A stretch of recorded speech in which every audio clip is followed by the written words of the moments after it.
Hello, ladies and gentlemen. Welcome back to the channel. Happy Wednesday, everybody. Hope your day and your week have been going very well so far. Got a new day, which of course means a new NBA player prop video to share with you guys. But first, as always, people, please make sure to go ahead and hit the subscribe button, hit that like button, and drop a comment down below. It helps the channel grow, and it really does mean a ton to us. With a new day and another day of the NBA playoffs come some new opportunities to go ahead and make some money. I have 4 NBA player props to go ahead and share with you guys in tonight's NBA slate. But first, before we dive into today's picks, a quick little recap of how we did last night. Jumping on over to GuyBostonSports.com, and guys, we can't hide from the fact that we've been off to a little bit of a weird start to the NBA playoffs. It hasn't been all bad, but it hasn't been very good. We had a couple of really bad nights. Saturday night was a disaster. Last night, kind of a disaster. We did save ourselves a little bit because we did cash that 2-leg parlay. It was only plus 102 odds, but we did cash the parlay. So it wasn't a complete miss. We also had the Rudy Gobert player prop, but a lot of our single bets, we were off the mark. Now, we did know the Lillard prop was a risk. Brook Lopez, we now know he's probably on the no-bet list in the do-not-bet island probably for the rest of the year. I just think that the way that Indiana is playing, someone commented that yesterday, they are running him off the court. I was hopeful that he'd play more minutes and kind of figure it out, but it now seems that Brook Lopez, he's just unbettable. Unless you're betting his under in this series. Naz Reid should have hit, and then Isaiah Hartenstein just didn't take enough shots. And so it is what it is. It had a rough night again last night, but we did have a couple of hits there. Again, the parlay and the Gobert prop, which I was the most confident in that Gobert prop last night of all the player props. But, you know, like I said, it wasn't a great night, but we definitely have an opportunity to bounce back in today's slate. And again, just to kind of ease the tensions here, guys, the record's still pretty solid. Again, parlays and single bets, we are up over 28 units profit this year. So, yes, we've had a little bit of a rough couple of days here. We're now in a single bet category. I want to say we're like 3 and 8 in the last 3 videos in single bets. Not great, I understand, but we are still having a really solid year overall. What do I always say, guys? The best part about life is that if you're fortunate enough, you get to wake up the next day and do it again and try again. And that's what we're going to do today.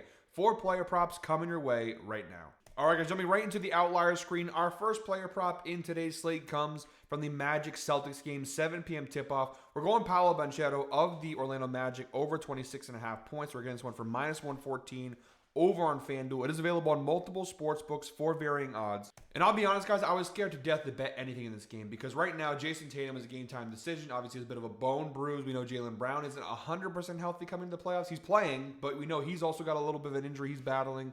So this Boston team, as long as Tatum is questionable to play tonight, I'm a little bit worried to bet anything with the Celtics, to bet overs, unders, because if Tatum plays, it affects everything. If he doesn't play, it affects everything.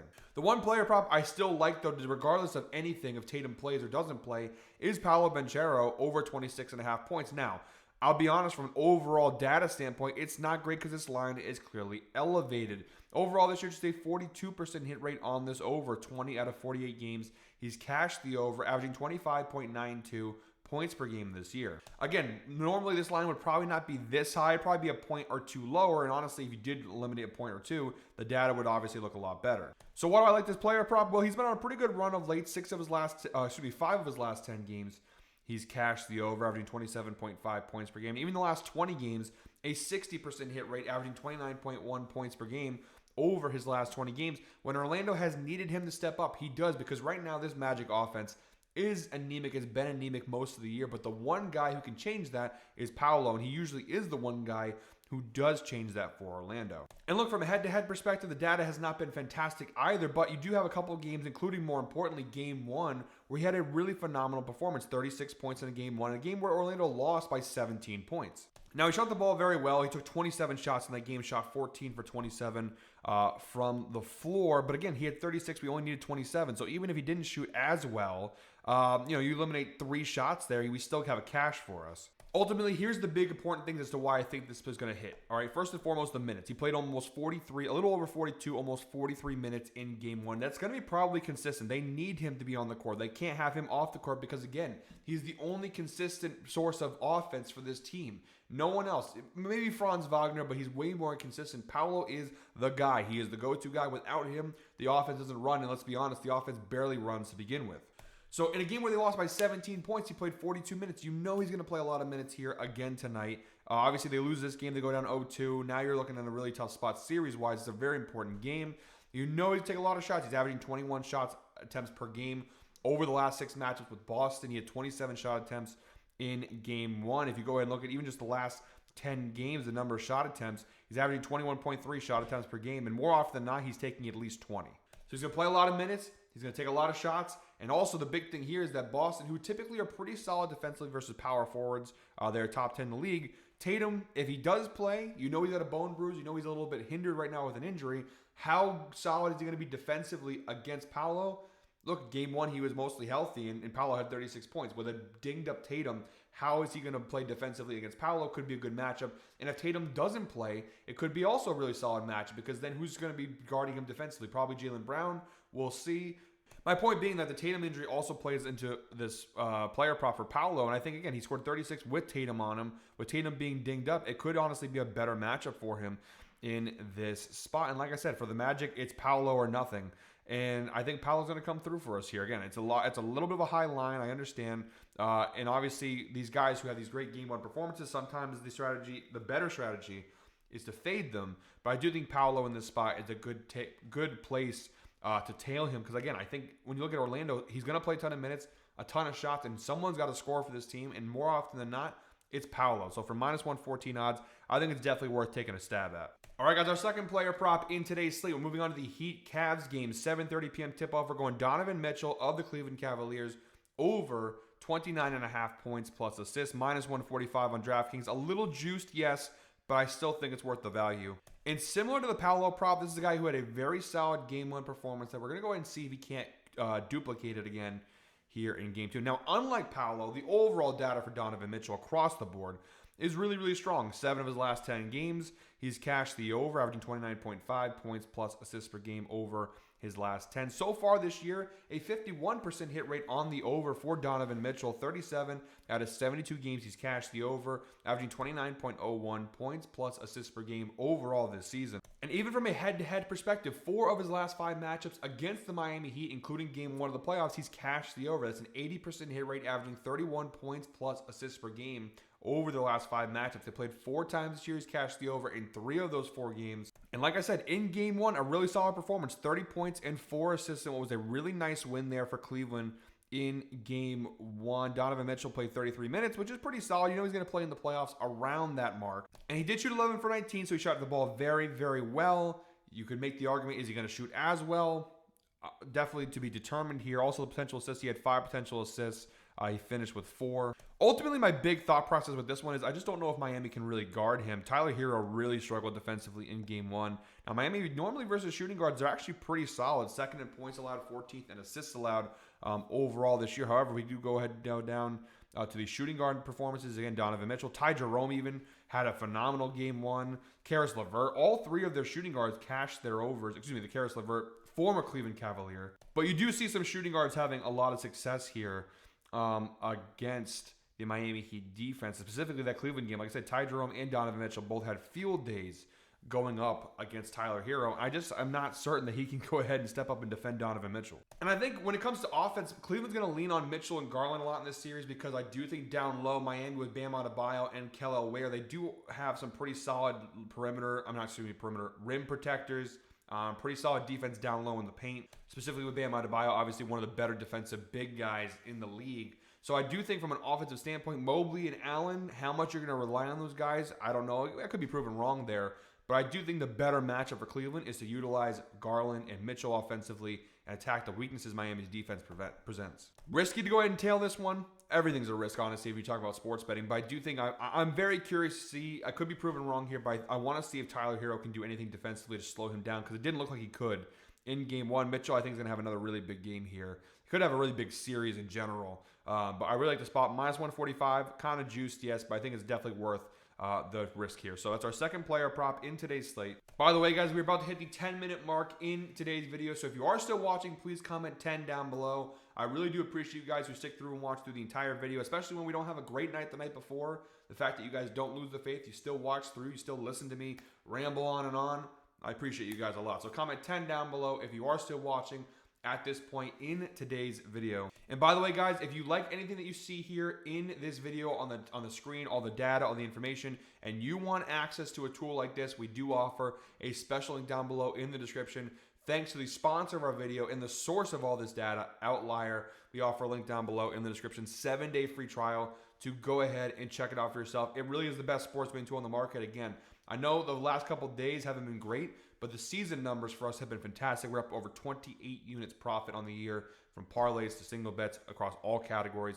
Really solid season, and honestly, it wouldn't be possible without Outlier. So check it out for yourself. Link down below. 7-day free trial. Special thank you to Outlier for sponsoring all of our NBA player prop videos here on the channel. All right, guys, our third player prop in today's slate. We're going to stick with this Heat Cavs game, 7:30 p.m. tip-off. We're going to go with Bam Adebayo here over 31.5 points plus rebounds plus assists. Again, a little bit juiced there, minus 140 over on FanDuel, but the data is really solid here across the board on this Adebayo prop. 7 of his last 10 games, he's cashed the over, averaging 35.6 PRAs per game over his last 10 games. So far this year, a 51% hit rate, including playoffs. 41 out of 81 games, he's cashed the over, averaging 32.04 points plus rebounds plus assists per game overall this season. And from a head-to-head perspective, phenomenal data. Each of his last 5 matchups with the Cleveland Cavaliers, including game 1 of this series, he's cashed the over. He's averaging 37.8 PRAs per game across the last 5 matchups with Cleveland. They played 4 times this year.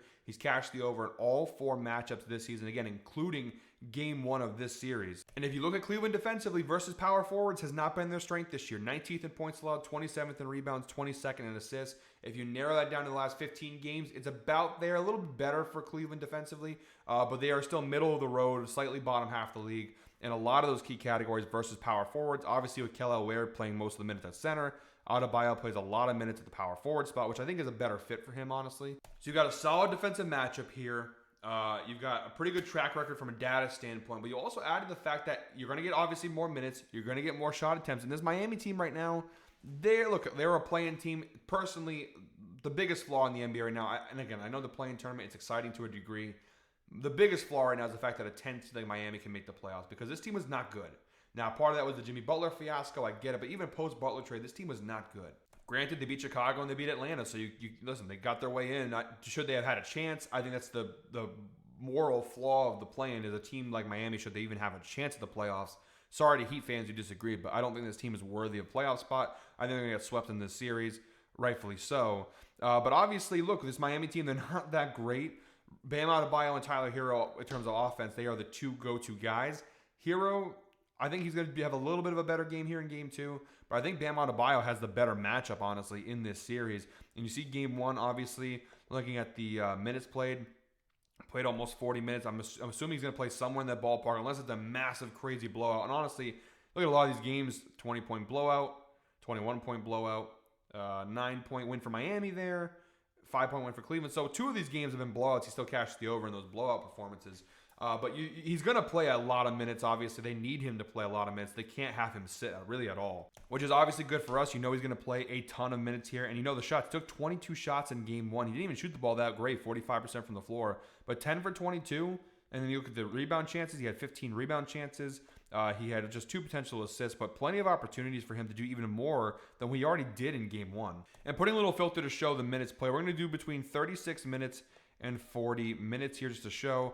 The last 4 times he played Miami in that data range from minutes played from 36 to 40 minutes, he's cashed the over. And this year, a 61% hit rate on the over when he plays in that minute range of 36 to 40 minutes. 61% hit rate, averaging 34.65 PRAs per game. Again, pretty solid matchup. I think it's definitely worth taking a stab at here. Minus 140. I know it's a little bit juiced, but I think it's a really good player prop. And last but not least, our 4th and final player prop in today's slate comes from the Warriors-Rockets game. We have a 9:30 p.m. tip-off. Steph Curry over 29.5 points plus assists. Minus 144 on FanDuel. I do apologize. I know a lot of these player props are a little high from a juiced standpoint, but I do think it's still valuable, and I think the props are really good at these individual lines. Again, the data is fantastic here for Curry. 8 of his last 10 games, he's cashed the over, averaging 35.5 points plus assists per game over his last 10 games. You go ahead and stretch the data out the entire season view. A 54% hit rate, 39 out of 72 games, he's cashed the over, averaging 30.75 points plus assists per game overall this season. So the recent data is solid. The overall data is solid. Pretty good numbers across the board here for Steph Curry. From a head-to-head perspective, also pretty solid. 5 of his last 7 matchups with Houston, including game 1, he's cashed the over, averaging 28.14 points plus assists per game across the last 7 matchups with Houston. Now, so far this year, they played 4 times, including game 1. He's cashed the over in 2 of those 4 matches with some pretty solid performances. And again, Chef Curry in the playoffs, man, he's going to go off. He's going to play a lot of minutes. In game 1, he obviously played almost 40. He's going to take a lot of shots, 19 shots, shot the ball very well. Even the potential assists, he had 8 potential assists. He finished the game with 3, so he had more opportunities for assists as well. I just think when it comes to playoff time, Steph is going to rise to the occasion. Houston versus point guards, they actually, from a assist perspective, pretty good. From a point perspective, they're actually overall this year the worst defense in the NBA in terms of points allowed to the point guard position. So it's actually a really good matchup on paper against Houston. I do want to go ahead and show you guys the minutes thing here because he's going to play a lot. I'm going to go ahead and put it between 35 and 40 because I think that's a pretty fair range. When he plays between 35 and 40 now, the head-to-head data, both of the last two times he played them, when he played in that range of 35 to 40, he's cashed the over, and he's cashing the over at an 80% hit rate this year. Now, he's only played 20 games in that data range, but an 80% hit rate when he plays between 35 and 40 minutes. And if we even go ahead and pull this down a little bit, we'll do it like 33, because he's going to play a lot of minutes, right? Between 33 and 40, 73% hit rate this year, 30 out of 41 games, 3 out of 4 against Houston when playing in that minute range. He's cashed the over, including 5 straight. So he's going to play a lot of minutes, and it seems like when he plays a lot of minutes, there's a definite correlation between his minutes played and the numbers he puts up. So I do think, obviously, playoff time, he's going to play a ton in this one. They need him to play a ton in this one. So I think it's a really good bet to go ahead and tail with Steph Curry. All right, guys, that is it for me today. Thank you very much, as always, for watching one more time. Please make sure to go ahead and hit the subscribe button, hit that like button, and drop a comment down below. We'll be back tomorrow with another NBA player prop video. But until then, guys, I hope you're all winners. Enjoy your Wednesday. Let's go ahead and make some money.